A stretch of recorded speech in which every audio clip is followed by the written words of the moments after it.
오늘 할 강연은 여성과 권력이라고 하는 제목이고요. 제가 할 이야기는 여성에게 권력이 있는가라고 하는 질문에서 시작됐습니다. 여성들이 권력이 있다라고 말할 때 외모 권력 또는 모성 권력 또 명예 남성이라고 말하는 여성들에 대한 것이었는데 그것을 권력이라고 말해야 될지 저는 딜레마 상황이었어요. 그래서 그 고민들을 풀어나가는 시간이 될 것 같습니다. 여기 오신 분들 보니까 저랑 좀 연배가 좀 비슷하신 것 같고 좀 대가 연배가 좀 비슷한 것 같아요. 그래서 저희는 한 반백년 살았다라고 표현할 수 있을 것 같거든요. 그래서 한 반백년쯤 살다 보니까 우리가 어떻게 살아왔고 또 어떻게 살아가야 할지를 생각하는 시간쯤에 놓인 것 같습니다. 제가 여러분들하고 나누게 된 주제가 여성과 권력이에요. 권력하면 여러분 뭐가 떠오르시나요? 정치, 사회적 지위, 돈, 기업. 네, 돈, 기업.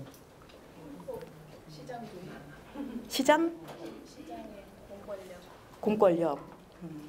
뭐 독창적인 트럼프 이런 거 안 나오나요? 홍준표 이런 거 안 나오나요? 이 권력이라는 말을 저희가 사용하기도 하고 많이 들었어요. 근데 권력에 대해서 골똘히 생각해 본 적이 저는 없었어요. 제가 이제 오랜 고민을 하다가 그럼 권력을 이렇게 정의하고 이야기 나누자라고 했는데 어떤 거냐면 지배, 통제, 강제력 그리고 위계적인 관계를 권력이라고 보고 또 이제 질서나 제도나 자원을 가지고 권력 주체가 이끄는 대로 끌어가는 힘, 이걸 권력이라고 이야기를 진행하겠습니다. 그런데 이 권력이 시대와 문화, 모든 시대와 문화를 통틀어서 같은 양상은 아니었던 것 같아요. 그럼 우리는 어떤 권력을 우리가 만들어낼 수도 있는 여지가 좀 생기는 것 같죠. 그리고 저희가 이제 여성과 권력에 대한 얘기를 하니까 또 여쭤볼게요. 남성과 권력 좀 자연스러운가요? 네. 그럼 반대로요. 여성과 권력 자연스러운가요? 권력하면 떠오르는 것을 여쭤봤더니 많은 분들이 국가 권력, 부정부패, 권력하면 남성 가부장, 독재, 갑질, 계급, 명예 억압, 책임 이런 걸 떠올리셨어요. 그리고 또 남성 권력하면 떠오르는 것을 남성 가부장, 위계, 권위주의, 보편적, 그리고 또 이 권력과 남성 권력이 일치하는 것들은 힘, 정치, 경제력, 폭력, 지위 이런 것들이었습니다. 반면에 이제 여성 권력하면 떠오르는 것을 말씀드렸더니 아주 많은 수가 떠오르는 게 없음이었어요. 그리고 외모, 나이, 또 남편에 의한, 또 배타적, 냉혈인간, 거부감 이런 부정적인 표현도 있었고 남성 가부장, 유리천장, 배제 이런 것도 있었습니다. 권력은 왜 이렇게 성별화되어 있을까? 우리는 왜 권력을 이렇게 성별화된 것으로 생각하지? 라고 하는 것을 찾은 거예요. 가졌던 질문은 이런 거였어요. 여성에겐 권력 없어. 그걸 말하고 싶었습니다. 그런데 또 어떤 분들이 뭐라고 말씀하시냐면 외모 권력 있어. 연애 관계에서 또 가정에서 모성 권력 있어. 또 명예 남성인 여성들 있어 라고 말하는 거예요. 여성 권력 있다라고 말씀하시는 것들이었죠. 외모 권력? 누가 인정한 외모 권력? 또 명예 남성이라는 말은 이런 거잖아요. 내가 남성은 아니지만 남성 집단에서 남성적이다라고 인정받는 여성에게 주어지는 거잖아요. 그래서 고민은 두 가지였습니다. 여성에게 권력이 없어. 그리고 외모 권력, 모성 권력, 명예 남성은 권력이 될 수 없어. 이 얘기를 저는 하고 싶었어요. 그거는 저의 생각일 뿐이에요. 여기 계신 분들이 저와 생각이 같을 수는 없습니다. 그리고 여러분들이 다른 생각이 있으시면 저는 이 자리가 저희 부평 구민 또는 인천 시민들 아니겠어요? 이야기할 수 있다고 생각해요. 그래서 생각이 다르면 말씀해 주시면 제 배움이 조금 풍부해질 것 같습니다. 성별화된 현상이 나타나니까 권력은 이퀄 남성적인 것이 되는구나. 그럼 여성은 권력을 가질 수가 없네. 이런 성별화 현상에선 그럼 내가 하면 왜 그렇게 되었지? 왜 그렇게 되었을까를 이제 풀어가게 되었습니다. 내가 지금 갖고 있는 이 딜레마를 정신과 육체, 몸과 이성의 이원화로 설명할 수 있겠다라고 생각을 했어요. 여러분 이런 말씀하시죠. 몸이 말을 안 들어. 그러면 말을 듣도록 하는 것은 무엇이고 그 말을 듣지 않는 건 무엇인가요? 무엇일까요? 저는 제가 놀라웠어요. 내 이성이 내 몸에 주인 노릇을 하는구나. 그런데 이제 우리 몸은 감각이 있잖아요. 위험을 알아차리는 건 이성보다 몸이라고 생각해요. 자, 졸리고 피곤하고 배고픈 걸 알아차리는 것은 몸의 감각이에요. 근데 우리가 몸에 대한 감각들에 대해서 이성에 비해서 열등한 것으로 생각하는 것이 우리에게 있었던 것 같아요. 우리가 권력에 대해서 얘기했을 때 남성적인 것과 여성적인 것이 몸과 이성의 대립과 닮아 있구나라는 생각을 한 거예요.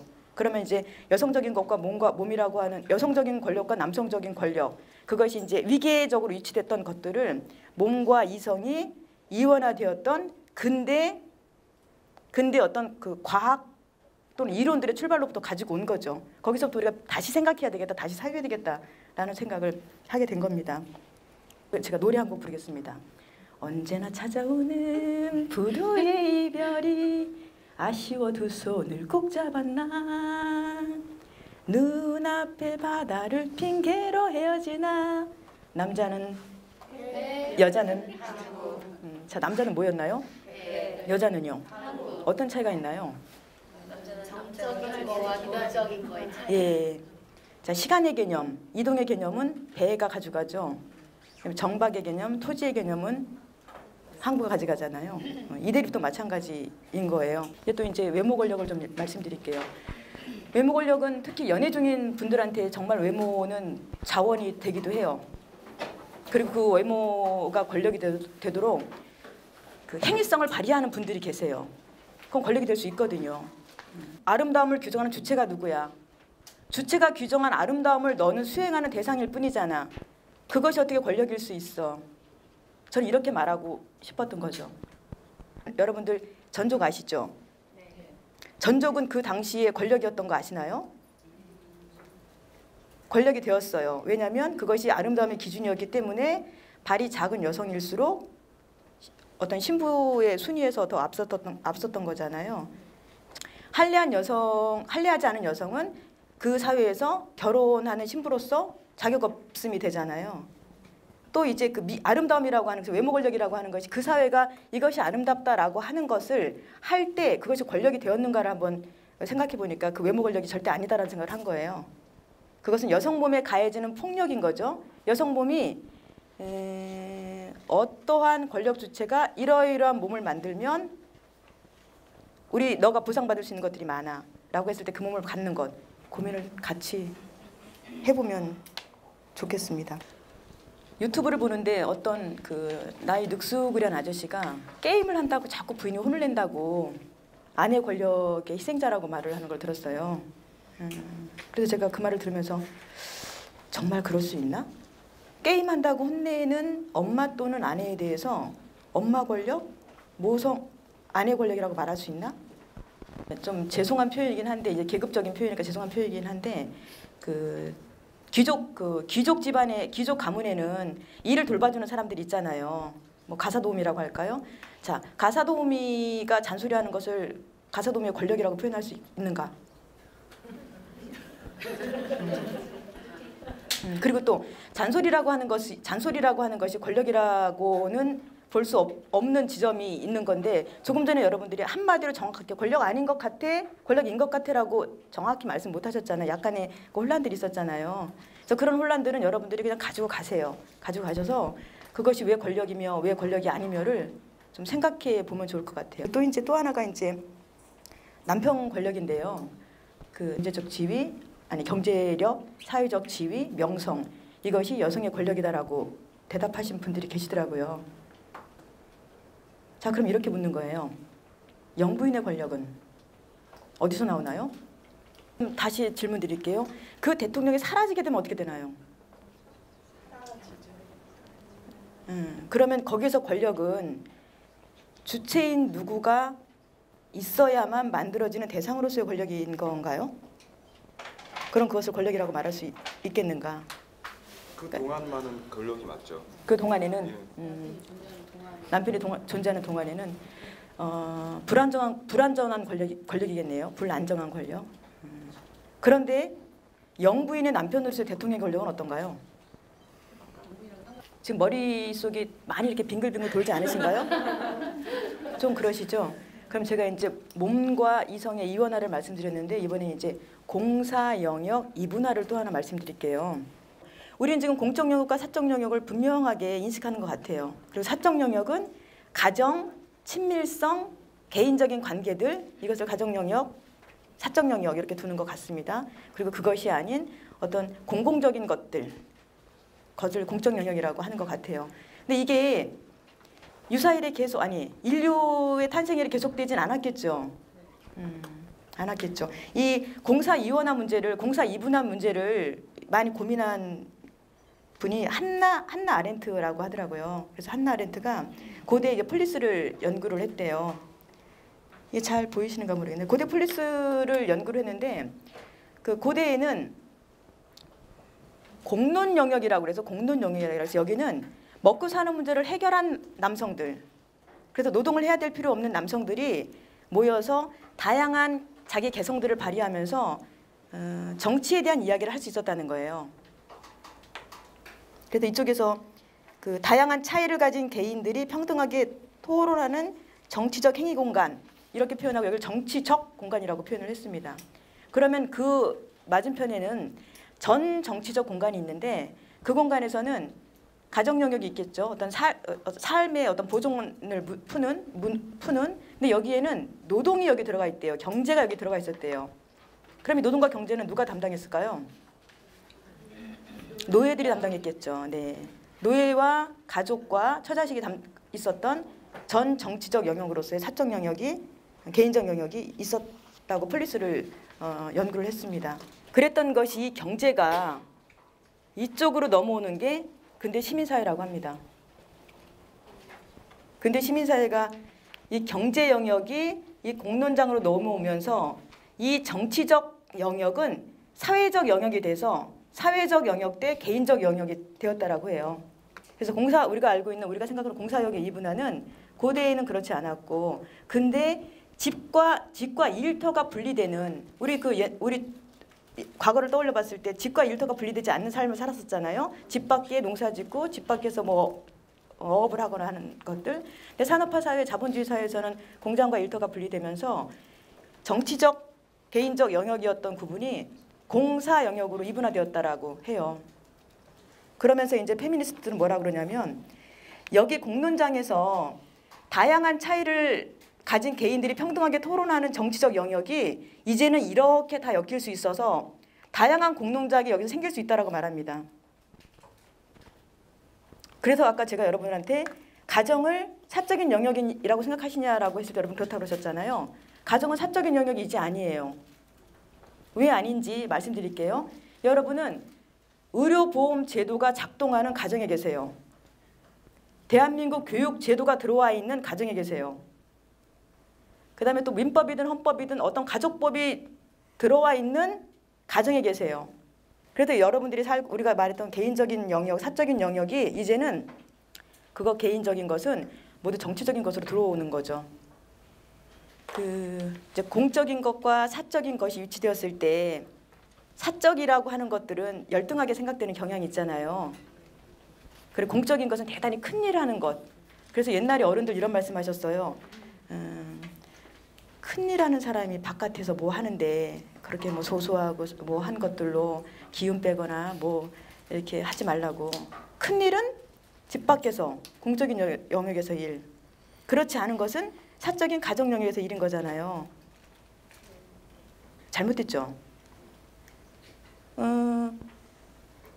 돌봄에 의존하지 않는 인간이 있을까요? 모든 인간은 태어나서부터 걸을 때까지는 다 돌봄에 의존해야 하잖아요. 또 이제 그 노동시장에서 떠나간 사람들도 다 어떤 의탁해야 되잖아요. 사회 그 공적인 서비스가 되었던 가족이 되었던 돌봄으로부터 독립적인 사람은 없죠. 모두가 돌봄에 의존해야 되는 거잖아요. 그래서 이제 단어가 바뀌게 될 게 어떤 단어냐면 맞벌이 지원, 이 단어가 전 바뀌게 된다라고 하고 바뀌길 바래요. 어떻게 바뀌길 바라냐면 맛살림 지원으로 바뀌길 바래요. 예. 그렇죠. 이 영역이 분리돼서 한쪽 영역이 한쪽 영역을 지원하는 것이 아니라 양쪽 영역이 서로 지원돼야 되는 거죠. 상호돌봄이 이루어지는.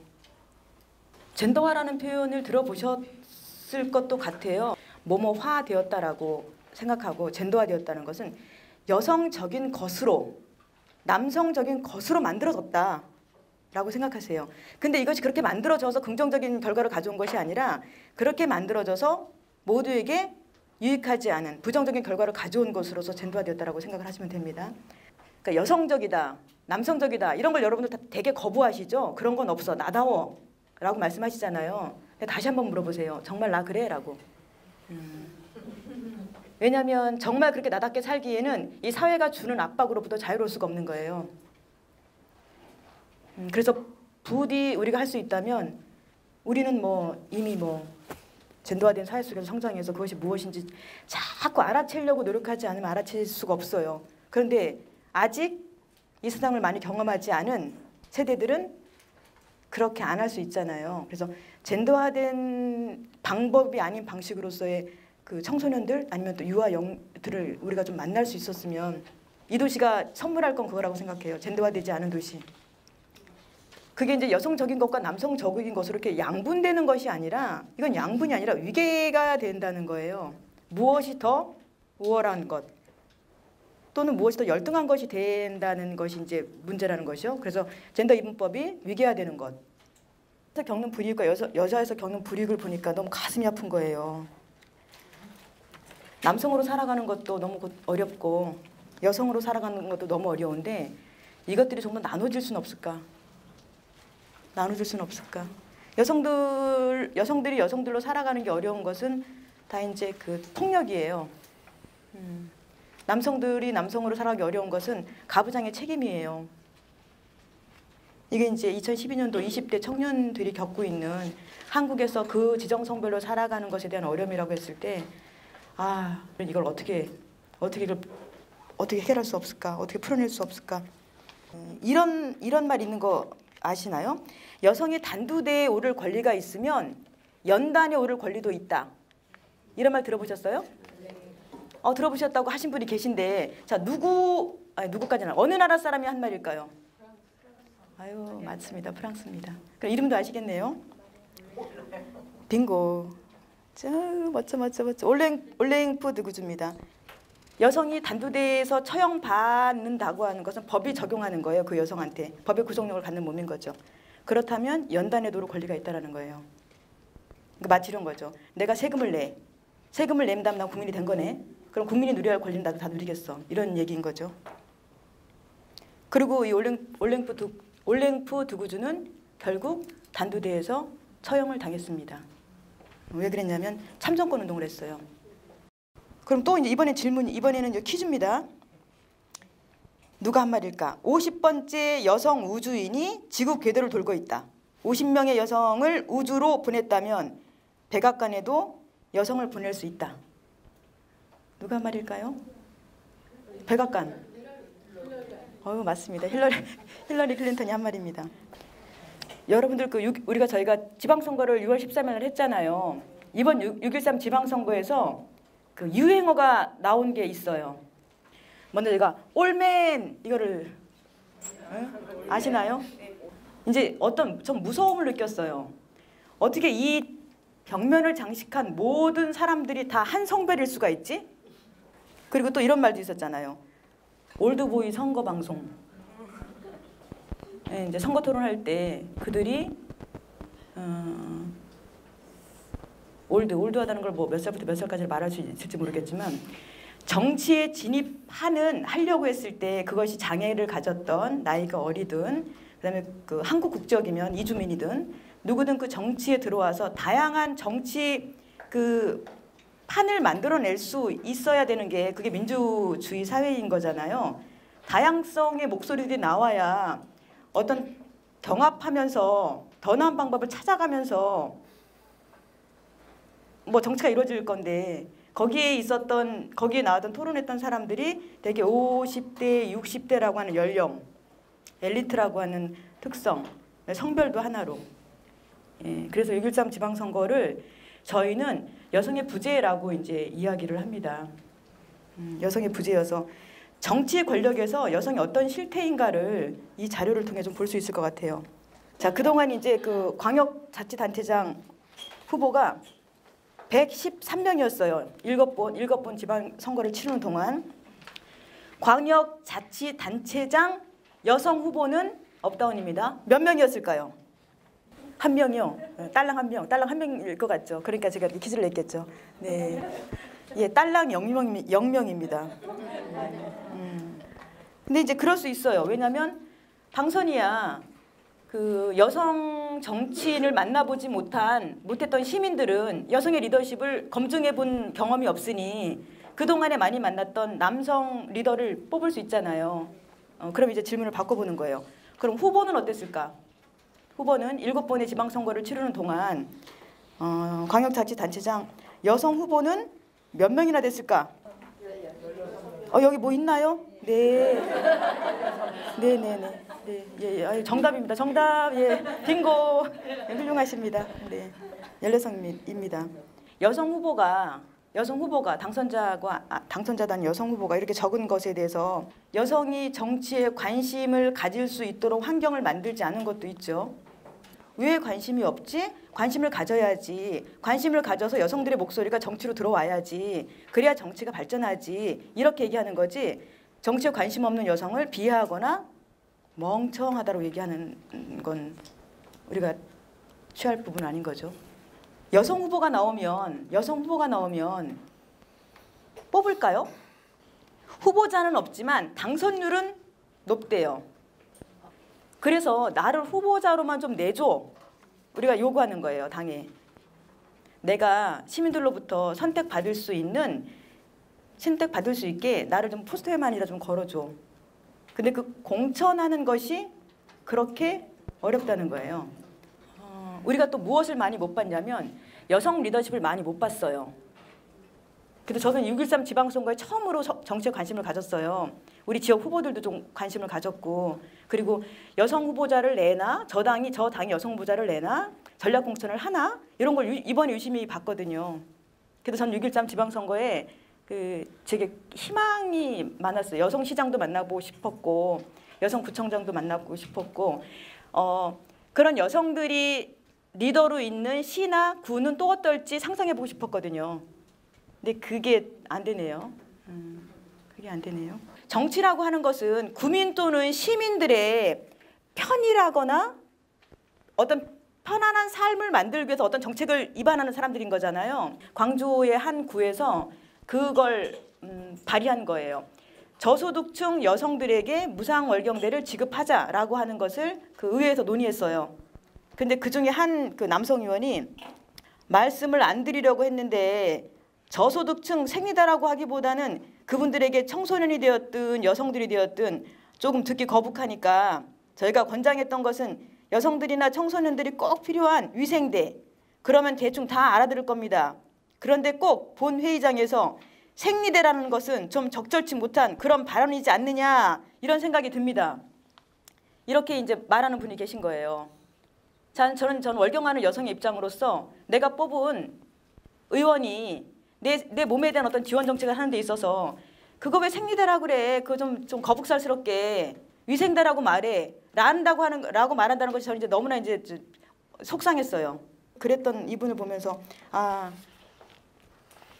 여성들도 좀 정치에 좀 많이 참여해야 되겠구나라는 또 생각이 들었고, 그리고 이제 또 이런 일이 있었어요. 이번에 몇몇 여성 단체들이 전략 공천하라고 이제 국회에 가서 이제 기자회견 같은 걸 했어요. 어떠한 여성은 특별히 정치적인 의원 활동을 통해서 정치적인 능력을 시민들로부터 인정을 받아서 이번에 그 사람을 전략 공천해서 그 사람을 여기 어떤 뭐로 만들어 달라라고 했을 때 많은 댓글들이 이런 거였던 거예요. 정정당당하게 경선에서 나와 왜 비겁하게 왜 전략 공천 받으려고 해, 이런 말들인 거예요. 근데 그 말들은 일견 맞아요. 왜냐하면 선거라고 하는 것은 경쟁을 통해서 뽑는 거잖아요. 뽑는 거잖아요. 그런데 그것은 또 틀리기도 해요. 왜 틀리냐면 여러분 적극적 조치란 말 들어보셨어요? 적극적 조치라는 건 뭐냐면요. 그 어떠한 성별이 기회에 진입하는 것이 어려우니 기회에 진입하도록 만들어 놨어요. 교육 기회를 만들어 놨고 구급 시험에 다 들어올 수 있게 아무런 차별 조건을 다 없애 놨어요. 이게 기회를 평등하게 만들어 놨어요. 그리고 10년 또는 20년을 지냈어요. 근데 기회가 평등했는데 결과가 도저히 이 격차가 해소가 안 되는 거예요. 그럴 때 적극적 조치라고 하는 것으로 할당제를 하거나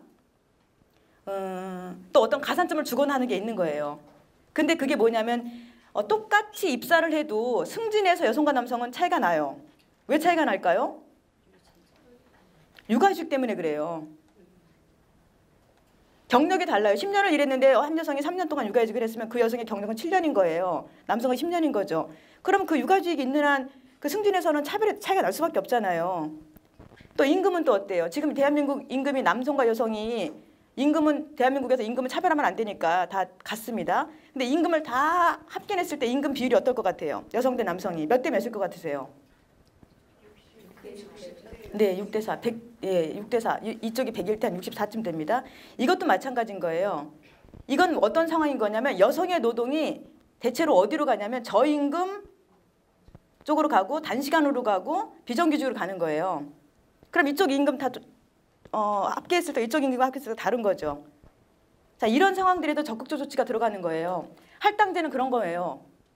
적극적 조치는 국제사회가 필요하다고 인정한 부분인 거예요. 인천에 시 산하기관이 저희가 한 15개를 조사를 했어요. 여러분들이 가신 자료에 있는지 모르겠어요. 인천시 여성 공무원은 33.3%입니다. 그런데 지금 33.3%인데 5급 이상 공무원 비율은 여러분들 가지고 계신가요, 자료? 12.8%예요. 여성이 한 10% 되죠. 그리고 15개 산하기관 중에서 여성이 대표로 있는 기관은 몇 곳일까요? 써있죠. 한 곳.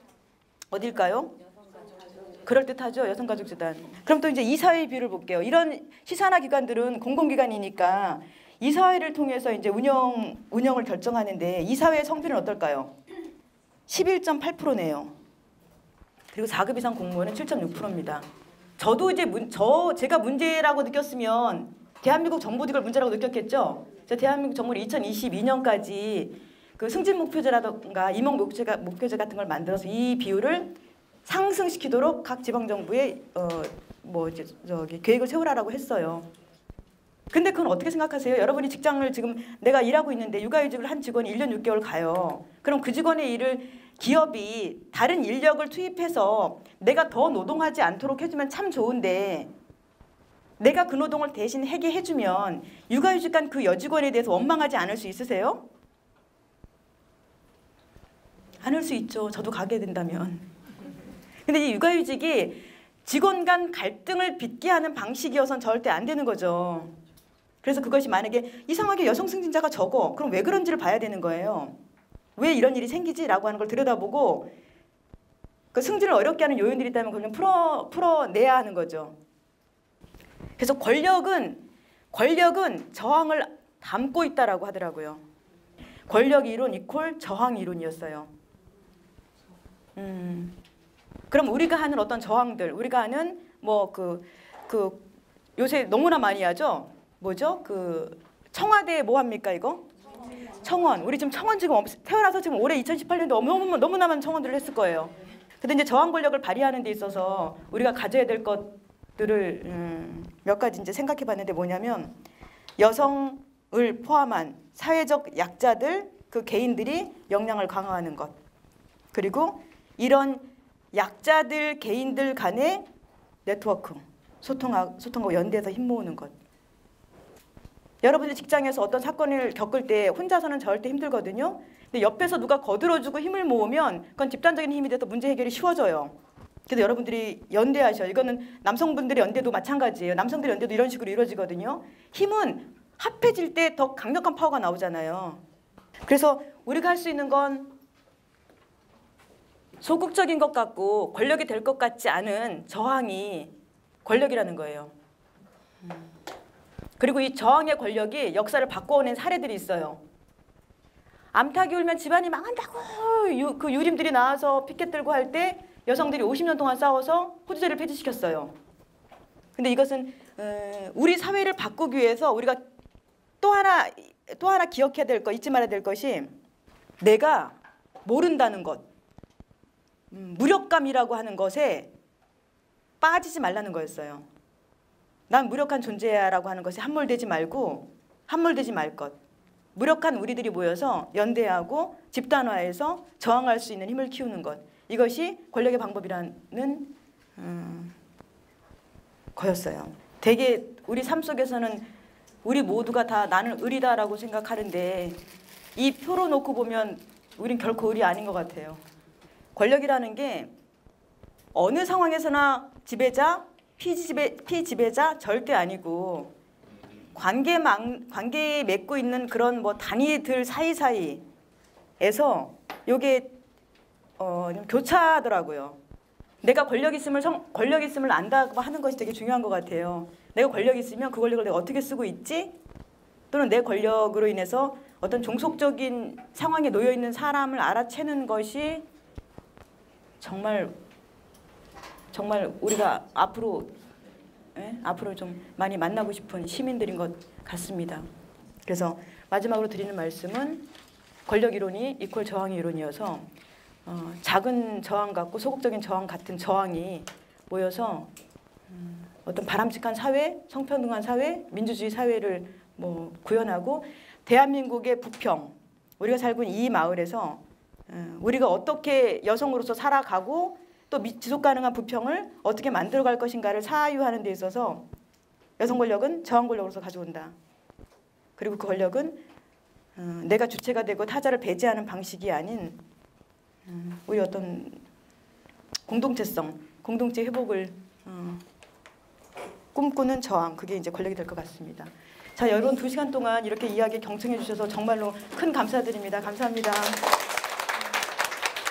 과연 진짜 이 사회가 여성의 권력을 행사하는 게 나 자신도 어렵지만 실제로 내가 어떤 모델을 보고 싶을 때 어떤 정치계나 기업, 사회에서 그런 모델링을 보기가 되게 어렵다 이런 생각을 평상시에 했었습니다. 그런데 오늘 강의를 들으면서 그런 저항이 그 권력의 하나의 표현이 될 수 있고 저항으로 인해서 우리가 권력을 다시 찾을 수 있다? 뭔가 그런 약간의 가능성? 저는 그런 느낌을 좀 받아서 굉장히 유익한 시간이었습니다.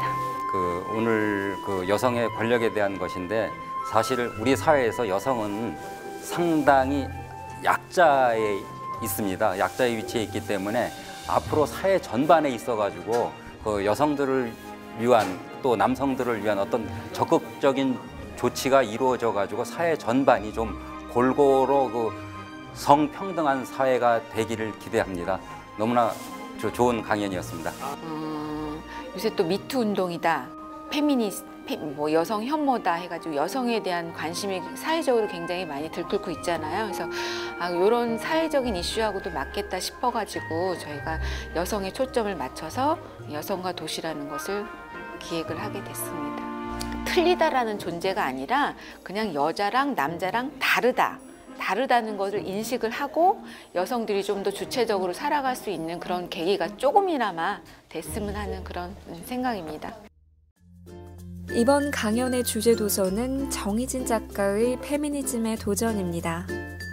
여성학을 공부하고 다양한 여성단체에서 활동해온 정희진 작가는 여러 사회의 이슈에 대해 여성의 시각에서 재해석하여 보여주고 있습니다.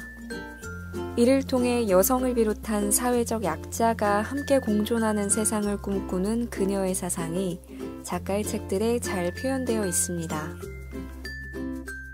2018년 도서관 길이의 인문학 프로그램을 운영하는 인천광역시 부평도서관은 1982년 개관하여 지역 주민의 문화 수준과 눈높이에 맞는 독서 환경을 제공하는 데 앞장서고 있습니다. 여러 분야의 지적 유산을 비치하여 독서 문화 활성화를 위해 노력하고 지역 주민의 다양한 요구를 충족시킬 다채로운 문화 프로그램을 운영하여 자기 개발의 기회를 제공하고 있습니다.